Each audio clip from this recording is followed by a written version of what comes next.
Yo creo que fueron tres. El primero de ellos, por supuesto, que me pegó durísimo, fue iniciar la revista con la pandemia.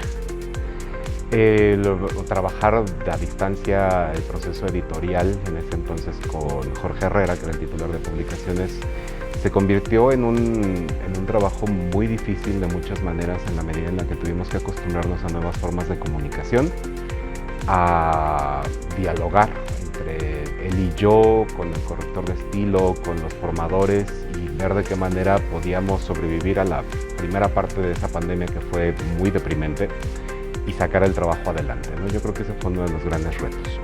El segundo te diría que fue el tránsito hacia la publicación continua. Aquí atrás de mí ustedes podrán ver que están los volúmenes, los ejemplares que se hacían de forma cuatrimestral.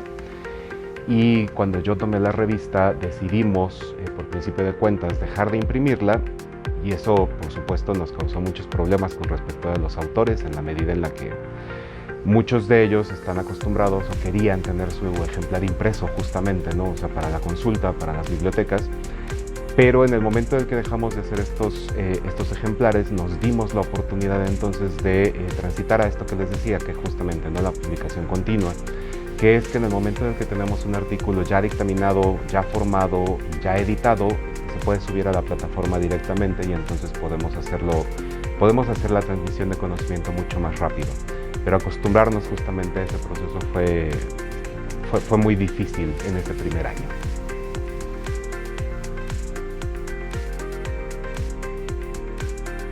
La principal contribución de la revista en la etapa en la que yo la dirigí fue un proceso de convertirla de una revista regional en una revista de impacto nacional. A lo largo de los últimos 4 años, entre 2020 y 2024, 2023, a finales del 23, que fue cuando yo la entregué, la revista comenzó a tener un impacto mayor en la medida en la que más investigadores del país, y en algunos casos también ya tuvimos la posibilidad de invitar a investigadores extranjeros a que publicaran con nosotros. Entonces, la revista eventualmente pasó de ser una revista de impacto regional, aquí en el centro del país, a una revista de carácter nacional.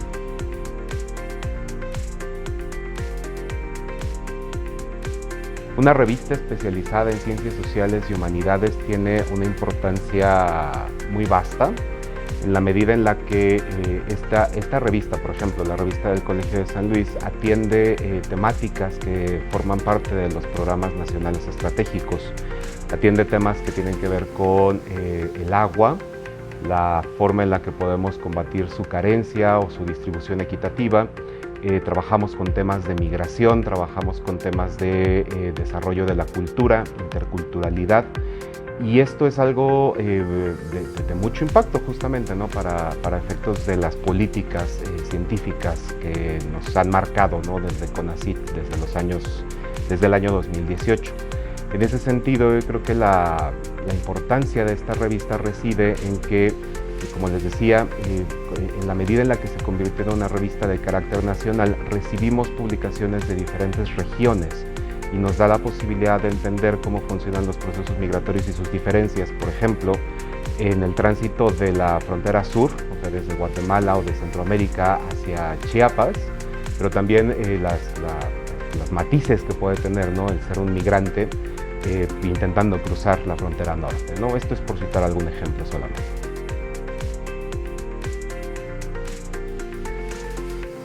Una revista como la que tenemos en el Colegio de San Luis aporta conocimientos de frontera. No nada más nos quedamos en los terrenos de la ciencia básica, sino efectivamente trabajamos con ciencia de frontera, en la medida en la que también hemos transitado a conocimientos de carácter interdisciplinario. Si hace 25 años, cuando comenzó la revista, nosotros teníamos una política de publicación que era mucho más centrada en una disciplina en específico, o sea, un artículo de historia solamente, o un artículo literario, ¿no?, de carácter que pareciera ser como una sola disciplina. En este momento nosotros transitamos justamente a los conocimientos de carácter inter o transdisciplinarios.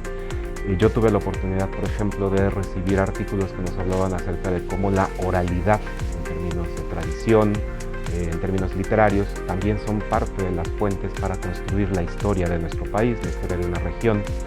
En ese sentido, el hecho de encontrar que tenemos artículos en los cuales se junta, se mezcla el conocimiento antropológico con las políticas públicas, nos da la posibilidad de entender justamente, ¿no?, lo complejo que se vuelve el estudiar los fenómenos humanos y la importancia que tiene abordarlos desde estas diferentes disciplinas en un mismo texto.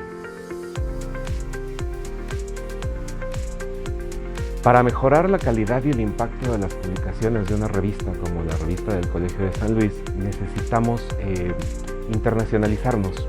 Ese sería justamente el siguiente paso, ¿no? Quien tenga la revista en el siguiente ciclo, en los siguientes ciclos, tendría que buscar la posibilidad de internacionalizarnos. ¿Esto qué significa? Empezar a publicar en otras lenguas. Si bien durante los últimos 6 años ya tenemos participación de autores que escriben en inglés, valdría mucho la pena tener la posibilidad justamente, ¿no?, de imprimir, no de imprimir. Valdría la posibilidad de tener colaboraciones en francés, en portugués, en italiano, en alemán, o sea, en muchas otras lenguas que nos hablen justamente, ¿no?, acerca de cómo funcionan los estudios de ciencias sociales y humanidades en otras latitudes. En la medida en la que podamos dialogar con las academias de otros países o de otros espacios, de otras latitudes, el impacto se vuelve mucho más fuerte, mucho más concreto en ese sentido, ¿no? Entonces yo creo que lo que necesita justamente la revista del Colegio de San Luis y a lo que se podrán dedicar los que la dirijan durante los siguientes 5 años es justamente lograr la internacionalización de nuestra publicación.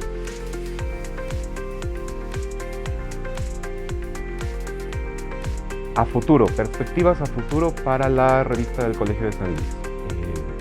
A mí me gustaría, por ejemplo, que nuestra revista se convirtiera en un elemento un poco más interactivo, que tuviera más acceso a formatos multimedia, por ejemplo.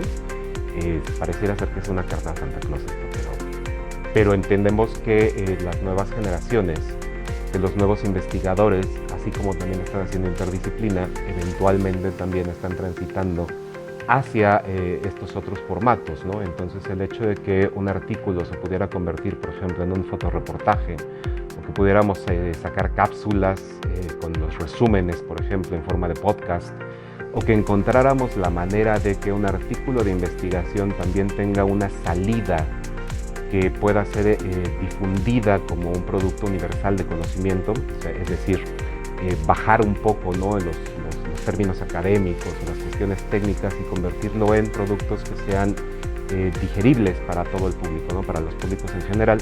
Creo que ese sería uno de los grandes aciertos a futuro con los cuales podríamos también reflejar que el impacto de las ciencias sociales y las humanidades no se queda solamente en la academia, sino que verdaderamente tiene un impacto sobre nuestro país y sobre sus habitantes. Pues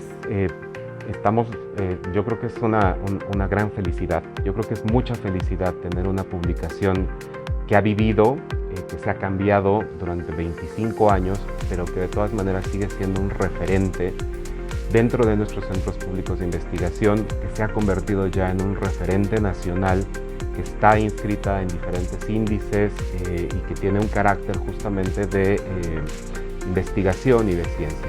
En ese sentido, yo felicito verdaderamente a quienes han sido directores anteriores y por supuesto le deseo todo lo mejor a nuestro nuevo director de la revista para que en su gestión o en las gestiones siguientes podamos llegar a la internacionalización y a la modificación de estos cambios, ¿no?, que propongo.